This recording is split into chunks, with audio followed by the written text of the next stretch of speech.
Bom dia a todos. Hoje é um domingo pela manhã. Estamos aí a dia 3 de dezembro de 2016. West Lafayette, Indiana. É amanhã e, de fato, está um tanto frio lá fora, -2 negativo. E o Senhor nos trouxe em frente hoje pela manhã uma palavra que está aqui no livro de Primeiras Crônicas, no capítulo 9, falando sobre os habitantes de Jerusalém depois da volta do cativeiro. Diz aqui que todo o Israel foi contado por genealogias e foram escritos, inclusive, no livro dos reis de Israel. Então, os livros dos reis, Primeira Reis, Segundo Reis, na palavra, traz a história do povo de Israel, que foi contado, né, em certa ocasião. Eles eram habitantes de Jerusalém depois da volta do cativeiro, quer dizer, estavam vivendo como escravos e foram libertos. E também, além daqueles que pertenciam à tribo de Israel, também haviam aqueles que pertenciam à tribo de Judá. Eles foram transportados à Babilônia por causa da sua transgressão. Então, o que o Senhor traz em frente e mostra através desta passagem em primeiro plano é que a transgressão faz com que o Senhor nos desloque do local em que previamente Ele teria determinado para nós.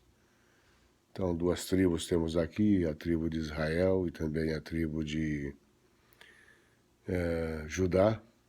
A tribo de Israel permanece no local e a tribo de Judá é levada para outro local por conta das suas transgressões. E no lugar deles, os primeiros habitadores que moravam nas suas possessões e nas suas cidades foram os israelitas. Dentre os israelitas havia um grupo, o grupo dos sacerdotes, os levitas e os netitins. E dos filhos de Judá, e dos filhos de Benjamim, e dos filhos de Efraim e Manassés, habitaram em Jerusalém.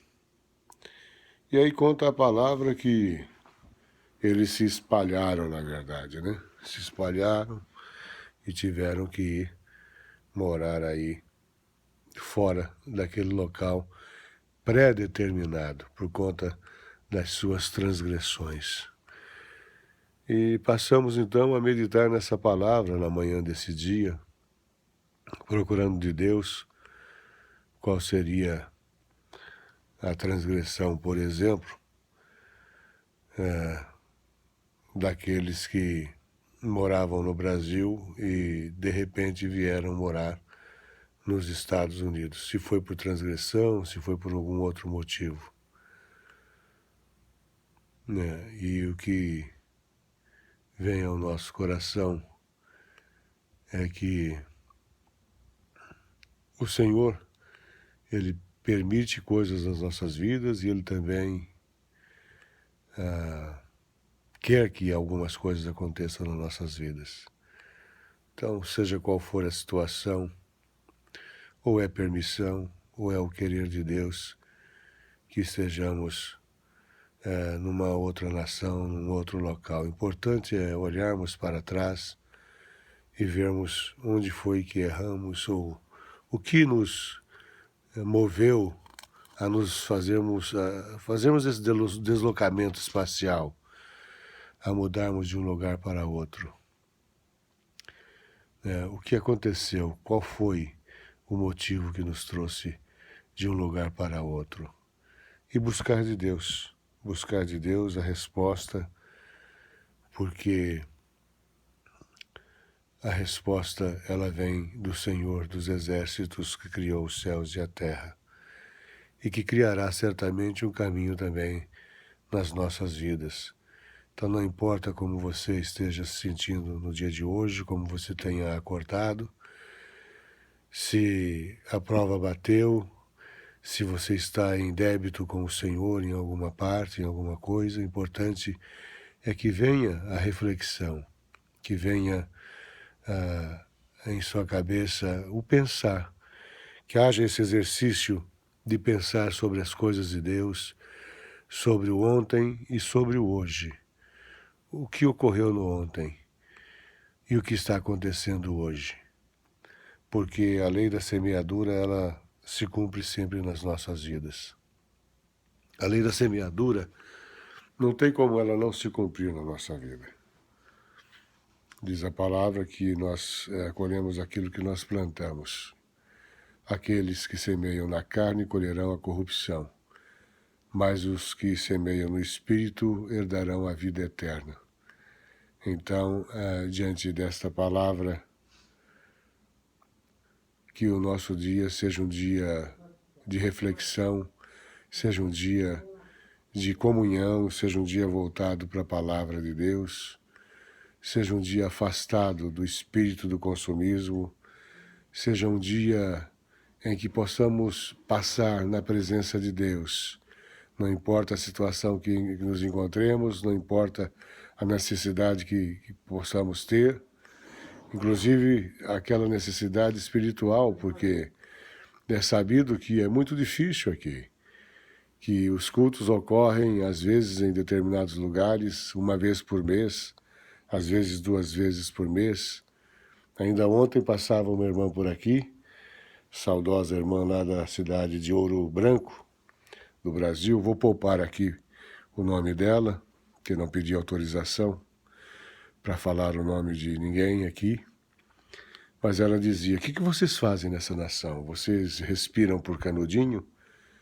O irmão respirou por canudinho logo que chegou para essa nação. E eu me lembrava do ano 2000, quando ficamos quase 50 dias sem congregar, porque morávamos em Chapel Hill, Carolina do Norte, e não conhecíamos a Irmandade, não sabíamos onde tinha igreja, até que um casal de Nova York, que conhecíamos no Brasil, através de um telefonema, para a esposa daquele nosso caro irmão, esse casal veio nos visitar, viajou aproximadamente de 8 a 9 horas, sentamos à mesa ao meio-dia e fomos nos recolhermos à meia-noite aproximadamente, só ouvindo obras, e aquilo reavivou a nossa fé, levantou a nossa estima também e nos deu um novo alento.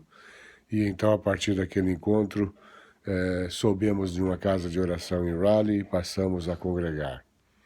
Então, irmão e irmã, não importa onde você esteja, quando tenha sido o último dia que você congregou, o que importa é que o Senhor esteja dentro do teu coração. Que a meditação na palavra não cesse na tua vida diariamente, que haja um exercício diário de meditação na palavra, porque aqueles que meditam na palavra, eles correrão como as águias, levantarão altos voos, correrão e não se cansarão, e renovarão as suas forças a cada amanhecer. Então, guarda no teu coração que o importante é que você não se deixe levar pelo espírito do consumismo dessa nação. Esse espírito que faz com que as coisas aconteçam com velocidade, com rapidez, mas sempre no nível da superfície. Porque lá no fundo da tua alma é preciso que você se pergunte a cada instante, a cada dia, a cada hora, como anda o seu relacionamento com Deus. Você é de fato feliz com coisas, com o ter? Ou você precisa de algo mais para ser, para marcar presença nesse mundo como uma serva, como um servo de Deus? O que moveu você a vir a essa nação? Qual foi o motivo? A resposta a esta pergunta tem muito a te dizer sobre a vida que você vive no dia de hoje, sobre o que acontece na tua vida e o seu nível de felicidade. Se é uma felicidade verdadeira ou se é uma coisa superficial. Uma coisa também passageira, como é passageiro este mundo, como são passageiras as coisas, porque elas vão passar na nossa vida. Mas a única coisa que vai permanecer é a palavra. Essa você não pode perder de vista.